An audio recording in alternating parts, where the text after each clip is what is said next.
এই প্রতিহিংসার রাজনীতি আমাদের সমাজে আর আসে চলতে পারে না, চলতে দেওয়া যাবে না।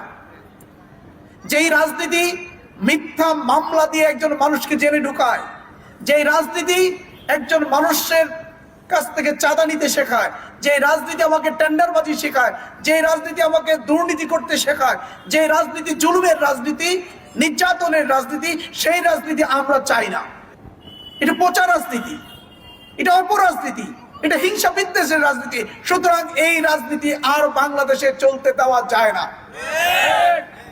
আমরা এমন একটা সুন্দর রাজনৈতিক কালচার আমাদের সমাজের মধ্যে আমরা প্রতিষ্ঠিত করতে চাই, এমন একটা সম্প্রীতির ভালোবাসার রাজনীতি আমরা সমাজের মধ্যে, আমাদের ঠাকুরগাঁর মধ্যে আমরা প্রতিষ্ঠিত করতে চাই, যেখানে বিভিন্ন রাজনৈতিক দর্শনের মানুষগুলো একই পাড়ায় একই মহল্লায় বসবাস করবে, কিন্তু একে অপরের সাথে সৌহার্দ্যপূর্ণ আচরণের মধ্য দিয়ে থাকবে।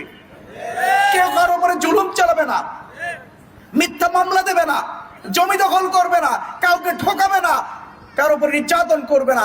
এই ধরনের সুন্দর রাজনৈতিক কালচার আগামী দিনে ঠাকুরকে আমরা প্রতিষ্ঠিত করতে চাই।